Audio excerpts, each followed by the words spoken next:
You're watching Samir's Advent Calendar on the 4th of December.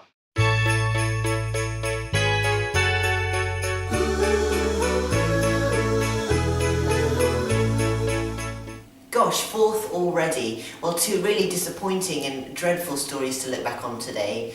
Acts of terrorism in the Kenya mall attacks and Woolwich.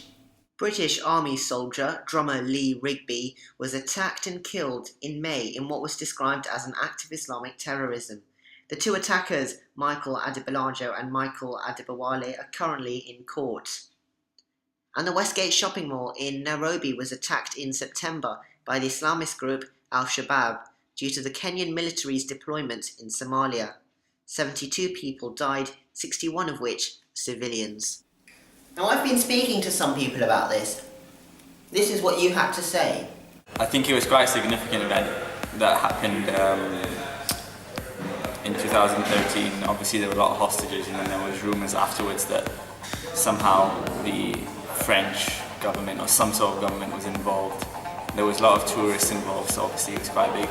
As soon as that Kenyan mall attack happened, I thought of you, Samir. Yeah, I thought.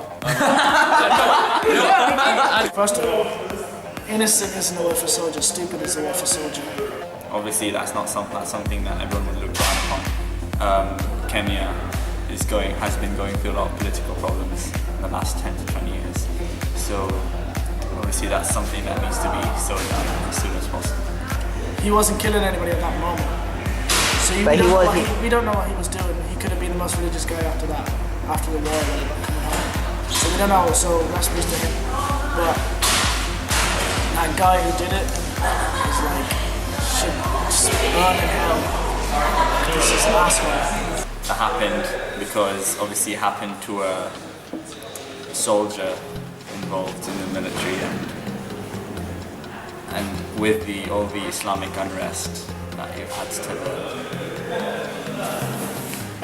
to all the controversy going on. He's putting Muslims back into a deeper position. He's digging a bigger hole for Muslims, basically. So the whole point, and a lot of reason why people want to go into war in these Arab countries is because they think the Muslims are terrorists. It's just digging a deeper hole. He shouldn't have done it. 4th of December. Remember the 4th of December? For no reason at all. Just because it sounds cool. Right. Well, yeah, right. The sheer importance of what I'm about to do. Never before have I seen post-it notes being taken so seriously. The power of the post-it note.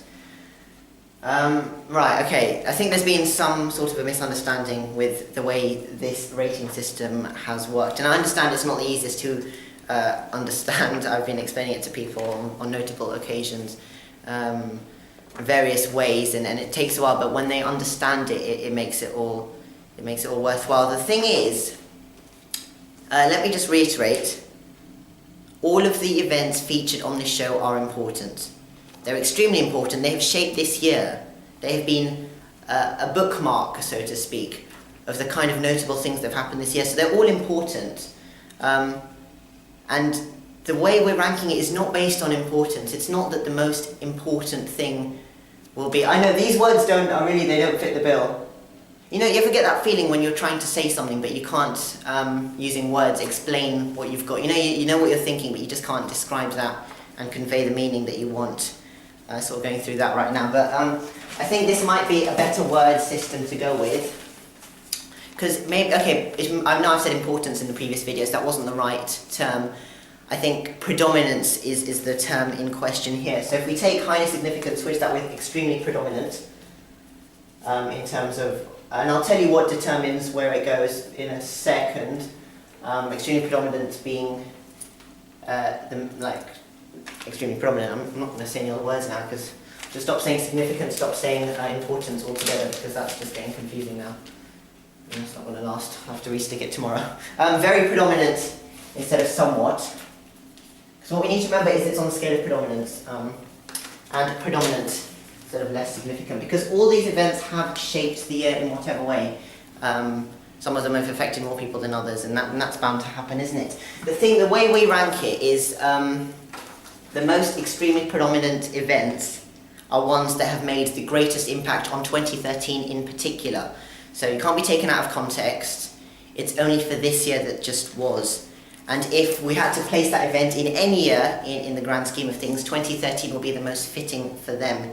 They've also been well documented in terms of media coverage. Everyone, or at least a grand majority of people, know about it, so it's gained a lot of recognition. It's got awareness across a lot of people, particularly the people that I've come into question with, because obviously they've been my primary research in terms of straw polling and finding out the kind of things that people remember about this year. And it just seems that that's the way it is. It's not about the effect that it had, because obviously, I mean, if we're doing an importance scale, I don't see the point, because it's self-explanatory. Obviously Syria would be up here, you know, whistleblowers extremely important, you know, US government shutdown extremely important, whereas, you know, blurred lines, what does the fox say, you know, okay, who cares what, you know what I mean? That would be less important. That's why we're not doing importance, we're doing predominance.